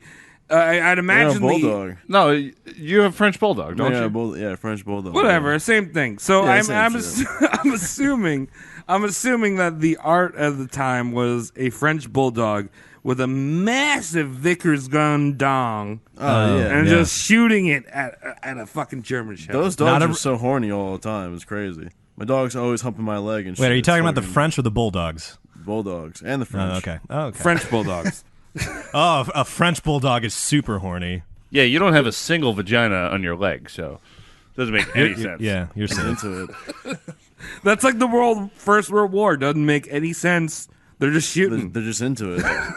We're just figuring it out. Stay still now. Your boy ZZ, to up his public image, establishes a retirement home for veteran Navy. He starts donating money here and there, and he makes sure as hell all the newspapers and propaganda outlets he owns sees him doing this. Right, so he didn't actually do it. He just had people write up. No, he did it, but he made he sure did? everyone was looking at him when he did it. Like, look at me! I'm about to selflessly give money. Pay attention now. Didn't you see me hold the door open for someone who's only slightly older than me? He'd be big on like Instagram or something like that. Yeah, he's promoting his own shit. influencer. He's a Mr. Beast. Yeah. What is that fucking guy anyway? I had no idea who he is, and all of a sudden he's planting a lot of trees. Don't we have enough toilet paper? I don't know who Mr. Beast is. I don't know. All right, so do you know? All right, I don't know. Saw something about him and trees. It was a big thing. All the big YouTubers were into it. YouTubers. Wait, L.A. Beast? No, L.A. Beast eats cactuses. That guy's him. great. He's important to Get him on the society. show. Mr. Beast We is should have not him eat a important. microphone. That would be great if we got L.A. Beast to be on the show, but he just ate his microphone the whole Yeah. time. And I Shoe just- Nice is there too. I wanna go. I'll reach out to L.A. Beast. Yeah, you're I'll be like, closest. hey, we got a fucking podcast. That'd be sweet. Be on our show. Yeah, he's great. All right, let's do it. We'll talk about it. Maybe that will happen. Now, a few years into the Great War, ZZ grows perhaps a quarter of a slime ball conscious and donates 1 million francs to the widows of war. That's nice. Women whose husbands may have been chopped up by a machine gun he sold to the wrong people. That's the least. Wait, I are could we do. in post-war now? No, we're in the middle of the war. This is happening. Like, and he's like, oh, maybe I did something wrong. Like, here's some money, widows, for the husbands that my weapons probably chewed up. Yeah, go drink yourself dry. It's like, I'm sorry, I guess. Yeah, and it's 1 million, so that can go to a lot of you. Probably Yeah. you'll get 14 francs a piece, but we'll see. Yeah, buy a gun perhaps with that money. Yeah. Yeah. Try Or to shoot me. mine. Protect your next husband. Better. If you choose a blind one, he can't go to war. He's gonna need your help. Steady as gun. Over the course of the war, Basil, through Vickers, would sell 240,000 machine guns, a lot. 4 million rifles, 258,000 artillery shells. And in Russia, ZZ is making huge bank. Those guys fucking love guns. ZZ, probably through means of extortion and bribery, was winning Russian armament contracts at ridiculous, nonsensical rates. His bids were exorbitantly more than any of his competitors. Sometimes as much as 50%. His guns would be more expensive than local Russian guns, but he would still win the contracts. The government would be like, we don't want to save money, and get Basil to do it. So he probably greased the right palms and Russians and guns. I will have sex with anyone to sell you whatever you want. I'm a prince, by the way. I don't know how this system works, but this guy is fucking his way at the top. He's got the designer gun that everyone wants. Yeah. If you're a dude, he's going to put money in your wallet. If you're a woman, he's going to put his peen in your prison wallet. In your prison wallet? No, Yeah. it's a legal wallet. It's This a legal might- wallet. Sir, it's a legal wallet. That's a legal wallet. It's not a prison wallet. Yeah. Sir. Sir. Their guns might be cheaper, but they're just covered in Axe body spray. Do you really want that? You ask them to duck and they just squat. Wait, Cody, do you know what the competitor was? Because he's selling to the Allies, right? What was the German He's on both sides. Vickers? He's on both sides. He wants to be seen on the Allied side because Okay. I guess he can tell they're going to win. But at the same time, the Germans have still got their Maxim guns, even though he's selling Vicker guns to the Allies. Okay, so they're using Maxims and the Allies yeah. are using Vickers. Because the version 2, if you Okay, will. I But got you. technically, he's still sold to both sides because you have a Vickers gun there and a Maxim Right. gun there. And like, Right. whose dick is on both of those? Whose Wait. piss is in both of those cooling apparatuses? Wait a second. Are you trying to tell me that IHOP and Applebee's are owned by the same company? What the Wait, are they? Yes, they are. Really? What? Yeah. It's Diner Foods or Dime Mine- Foods. Yeah. mine I'm investing in blows. them now. It's fucked up. Dude, I I'm would- all about yum. I'm all about yum foods. It's Taco what's Bell, that? Yeah. and Taco Bell, Pizza and Hut. KFC, and Pizza Hut. You know, there's see a those smiley weird face in the combo. IHOP logo. Is there? Yeah. You know what? I was at IHOP yesterday. I did it. And I got an omelet. And you know what I Yeah. did afterwards? Cry Shit it out. That's right, Michael. Shit it out. while crying. Yeah. Did your butthole cry? Yeah, I was in a good mood. Need So the it was a hash good cry, browns? you know? It was one of those cries when you do it, you get it out, you're like... It's like ripping off a band-aid. Yeah. One and done. It's like you're listening to like, I'm not crazy, I'm just a little well, I know. And right. you're just like crying and you're like, oh. It's happening again. Oh, man. It's a good time. Okay. Cody, tell us about guns. ZZ would refer to his peddling of death machines as patriotism, or quote unquote doing the needville, or quote unquote doing the needful, or he'd be even so ballsy to say selling Vickers guns, selling armaments was administering a dose of Vickers. You're not a doctor. Like administering you're He's the a gun opposite of a doctor. doctor. See, they had pills before. They were just bullet-shaped. It's like you saw Solid shit everything. made of lead Suppository. and moved really fucking fast. I need something that's going to make others stop being. Swallow this. What's the ailment? I'm pissed off. No, I don't like you. You're from a different country. That's in the same continent. That's all the size of the United States. I've got just the remedy. Here, take this gun and shoot a politician. Twice and then call me in the morning. Yes. And then eat a sandwich beforehand. Yeah. Take the food. Joke's on him. I changed my phone number. To 7. ZZ may have gotten a little too greedy at this time because when the price of a Vickers gun got a little too steep in the middle of the war, Vickers was threatened with a profiteering litigation from the Brits. And once faced with that, the price of the gun like miraculously dropped. It's like, oh, it's 2/3 of what I was selling. Actually, And sorry. he sent a parchment to them that said, "I am not crazy. I'm just a little unwell. Vickers gun will lower its value." I found a different place with brown people to make my weapons, and they're going to do a very good job of not getting paid and making sure you get the guns at the finest value so you can kill people that you do not agree with tonight. A good job not getting paid. I like that.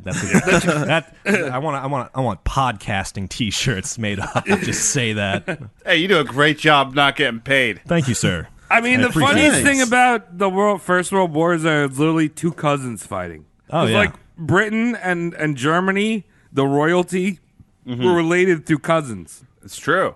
And there was a Ah, lot It's of like, something. hey, you ever have a cousin that's a dickhead, right? And like, it's like, Yeah. hey, dude, I just got a tongue That's piercing, and then your cousin's like, dude, I just got a tongue piercing. Oh, Yeah, fuck. Tom, I just got a tongue Yeah. piercing. Oh, shit. It's got real just now. Can you cling it on the microphone? All right, we'll have to talk about it later. Now, Tune in to the next episode of Roast Mortem to find out the raging war between the two cousins of Roast Mortem. Which side will Cody and Travis choose? You better pick we me. might. Travis and I might be cousins. Yeah. All right. Wow. Your boy ZZ, aside from stealing arms, wasn't himself directly involved in the war too much, with the one hilarious exception being the British government wishing to solicit Basil's negotiating prowess gave him 10 million British pounds worth of gold. It's like, here, we know you're a con man, but take all this gold, please. And I want you to take this gold, and I want you to go to Switzerland with it, and I want you to more or less bribe the entire nation of Turkey to get out of the war. So Right. it's just like, Why can't someone do that to me and give me fucking $10 million worth of to not do fucking- something. Yeah. To not do something. That's nice. If you're Turkey, you take that. See, the problem is that you don't do much. What do So you mean? you I don't can build a offe- gun. You're the I can least make a gun. Yeah, but you're the least offensive person I've ever met. You're too nice, Michael. You understand? I could build a gun. Nice people don't get money to Dude, stop he's being. mean now. You can build a gun, but that's it. What are you gonna do with the gun? I could sell it and make money. So do that, and then I'll give you money to stop doing it. Yeah. I've been inspired by this Mike, you're episode. too lazy to frame yourself properly. We tune in with Mike next year, and he's just like Well, I got a lot of guns. I don't know what I'm doing with them, but I've been building guns. They're all paper mache. Yeah, they're the fake guns Basil sold to the Spanish. The piñatas. Look at this. So he wasn't involved in the war aside from this one thing the British government asked him to do. So here's 10 million British pounds. Go to Switzerland. Tell Turkey to get the fuck out of the war. Give him the money. He gets to Switzerland. The border police thought a 68-year-old man with 10 million British pounds of gold was like, what the fuck is going on here? The border patrol strip searched him. Like up his anus and everything? Maybe up his anus. I hope so. The British patrol were like, "You get out of your clothes, fucking right now. You're a weird suspect, 68-year-old man." So and then they saw that Acorn and they were like, "All right, you're free to go." Move it along, tiny dick. So they strip searched him for 2 hours. Oh man, Maybe there was some that's squirrels. extensive searching right there. Yeah, right? Outside in the sub-zero Swiss weather. They didn't bother bringing him in, so they're like, "Hey, you drop trowel right now in this snowbank, and you stay that way while we kind of stare at your pale ass for 2 hours." Did they shave him too? I don't know if they. And for the third time, he said, "I'm not crazy. I'm just a little unwell. My penis is shriveled." Unwell.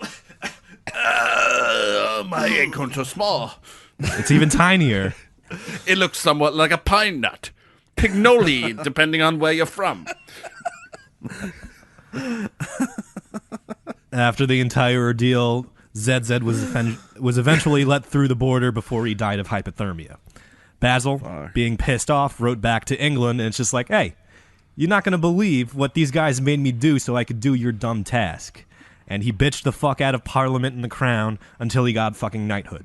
He just, like, Sweet. "You guys owe me." Like, I was ass naked in the snow for 2 hours. I have the strangest suspicion that Paul McCartney got his knighthood the same way. Oh, yeah? You think? Yeah, something like that. He Well, definitely got Paul- locked out of a bathroom or something, and I knew you know, this. I'm very sad, Queen Elizabeth. Please give me a knighthood. I played bass. And Basil did this very weird 68-year-old man thing where he referred to his knighthood as chocolate. So he'd write, like, "Give me chocolate now." And the Parliament is just like, "Does he mean knighthood?" And he's like, "Oh, shit." Like, yeah, he's calling his knighthood chocolate for some reason. That's what he also man. called his manhood because he was making up for the acorns. Nougat Center, look at it. Ooh, yeah. I've. What's it with like old timey people that talk about like the taste sensation when referring to rewards? You know, give me that sweet. Oh yeah, that licorice tippy. Word is tops. original. Yeah, give me that sinew. Give me that sinew. Ooh. Got a sinew on it. So it worked. They got him his knighthood. He's like, "Oh, here, take your fucking chocolate." The king, or I don't know if it was the king, the royalty at the time was fucking flipping out because he's a Frenchie. He's a Greek-born Frenchie, and they're just like, "We don't knight Frenchmen. we're They did British." a long time ago. Yeah, like we're the British. We don't knight Frenchmen. So he's like one of these like weird exceptions to the rule of like, oh, he's a non-Brit that has British knighthood. Giuliani's a knight. Honorary. Yeah. Really? But this was more wild Yeah. back in the time, I guess. I'll never understand any of it, but like, really, what? I have been cold for more than 2 hours. Let me be a knight. I'll show you how to do it. Were you naked cold for more than 2 hours? He's getting that Swiss Miss on, you know? Ah, his He's getting chocolate. that. Yeah. A sexual Swiss miss. Let me make it happen. You know my guns? You can shit on them. Vickers. And so the Great War would rage on. Basil would make the period equivalent of 1.2 billion USD. It's a lot of money back then. Like today's money? It's an Americanized figure of back then. Wait, he made $2 billion 1.2 billion back then. back then. Then no. Jesus Christmas. It's a lot of money. What? It's you'll see. Just so you know, before you're like hitting me with incredulous, this is like a shadowy sum of money, kind of like a forensic accountant team's best guess. Okay. Basil also earns 298 medals of distinction from 31 different countries. Including both sides? Yeah, both sides. Fuck. You did this, you get that. Wow. By this point in time, 18 million fuckers are dead because of the Great War. And you can be certain that number would be considerably less if Basil Zaharoff's greed was excluded from the fucking equation. Well, yeah, I mean, they're like we were saying before, they're walking into this fucking man that's just like, when I say man, I mean the gun. That's just shooting his juice all over the field, and everyone Juice just everywhere. doesn't know what's going on. Yeah, suck the vicar's gun. So much juice. So after enough people are dead, the armistice is signed. And Basil Zaharov's supply and demand chain kind of goes a little sideways. The war's over. But he's got enough money. He's got enough money, but he's has got a to think billion. he's thinking about. He's got $1 billion plus. Is he the first Allegedly. billionaire? He goes down in history as the richest man in the world at the time.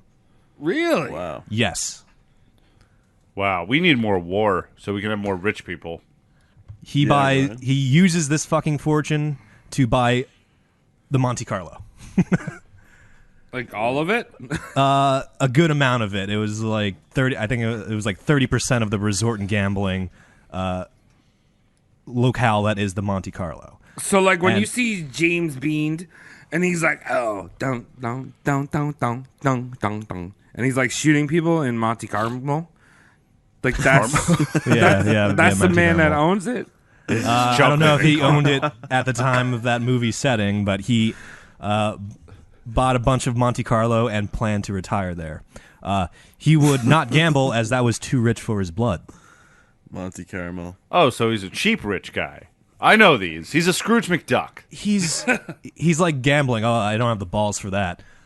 Selling weapons of mass destruction to both sides of the war. I can do that. I'm down for that. I can That's get cool. behind that. That's okay with me. Shoot it over there.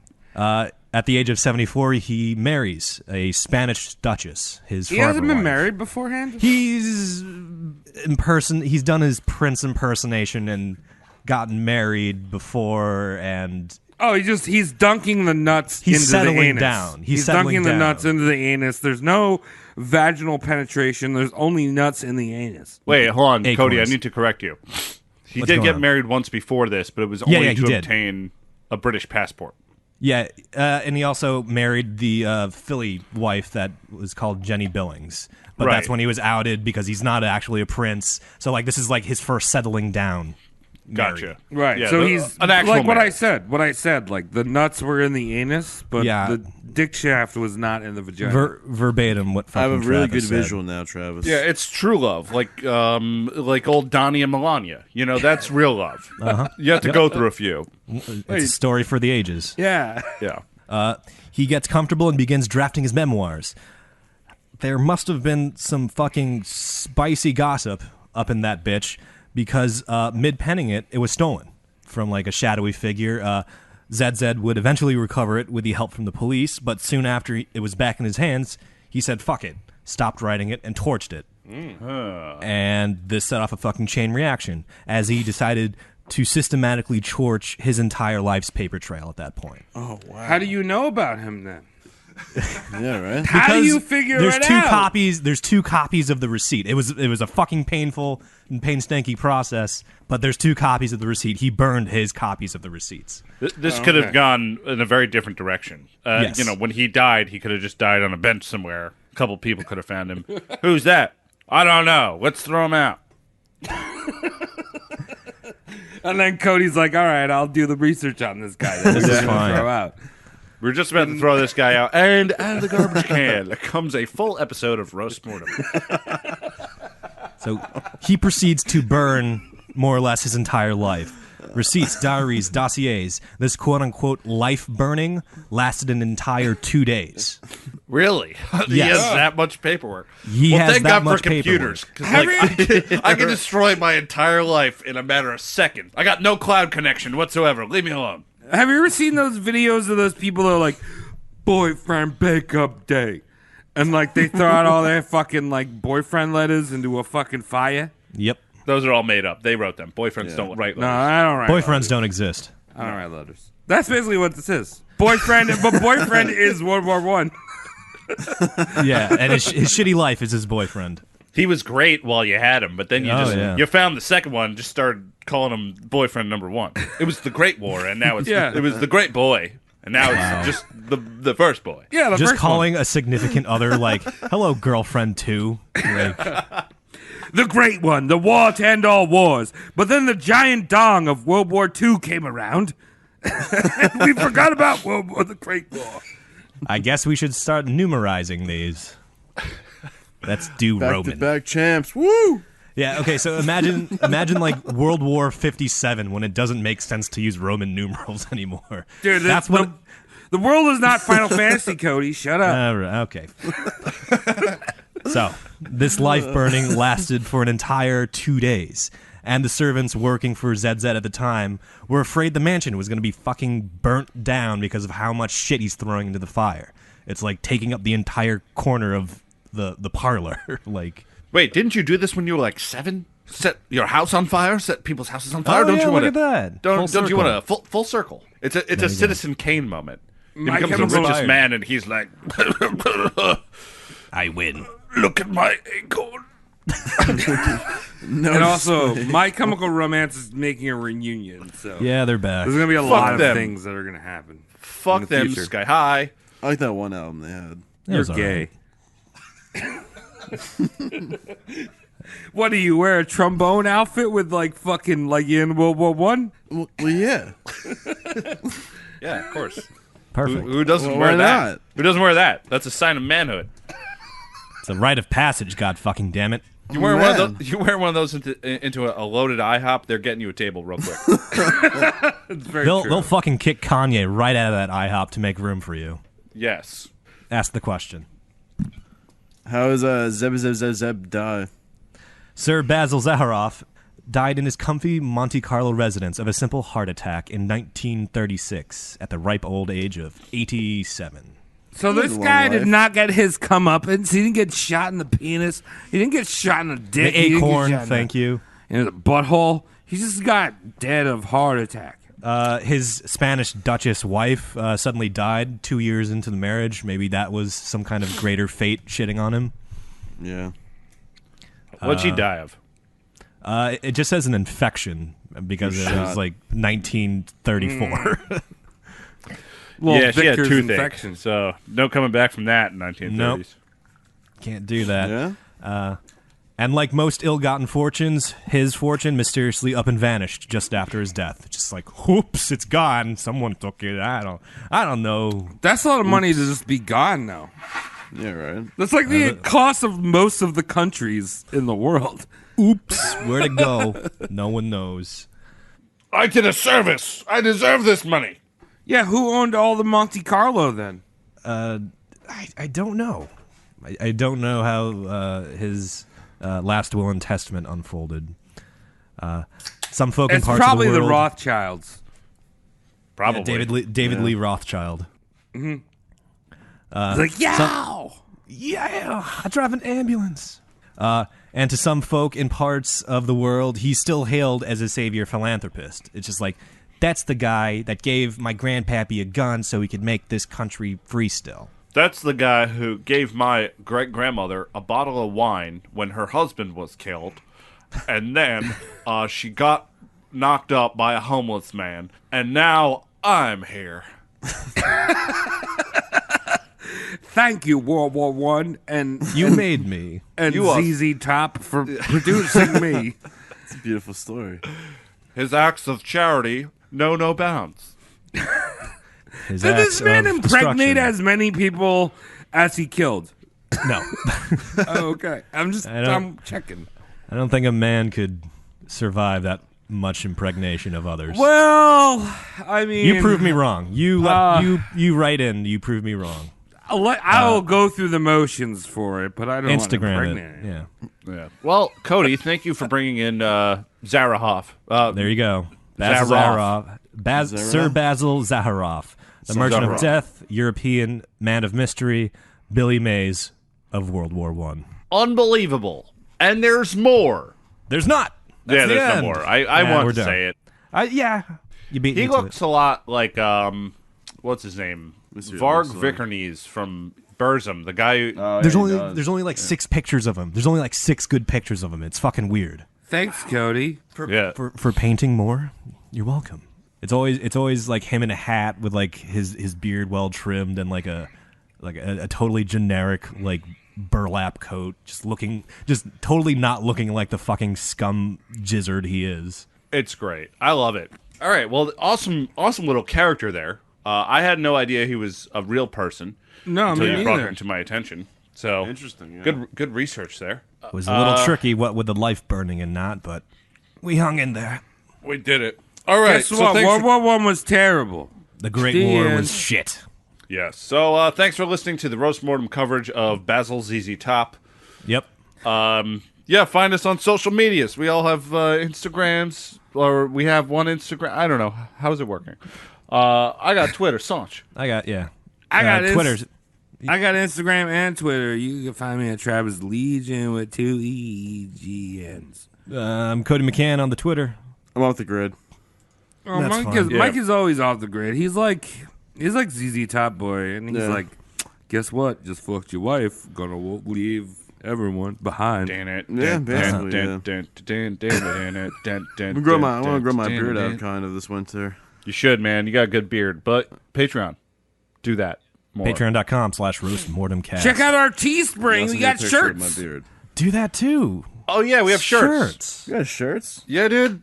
Can I You didn't get know one? this, Mike? Yeah. I can get a shirt. I got you, dog. I'll get How you a much they shirt. cost? Oh, how much are 20, they?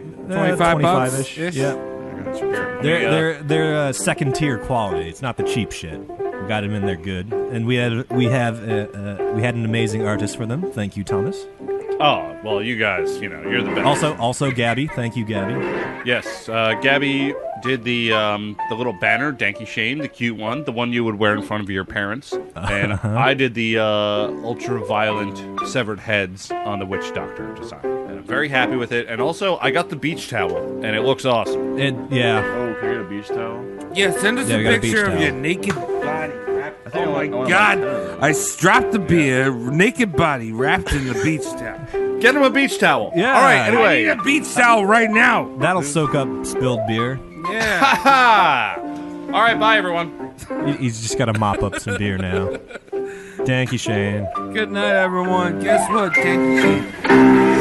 Are you tired of not paying for your favorite product? Patreon.com/roastmortemcast. What's a Patreon, you say? It's a website where fans can support their favorite content creators. Sounds like a deal. Deal. This is only if you got the money. We got koozies, we got custom obituaries, we got stickers, we have movie commentaries that you download and watch with said movie. It's like you have friends in the room. What if I don't like history? You're wrong. You love history. How much money can I give? Anything will help. We like doing the show. We're going to do it anyway. Mike's losing us money at every corner.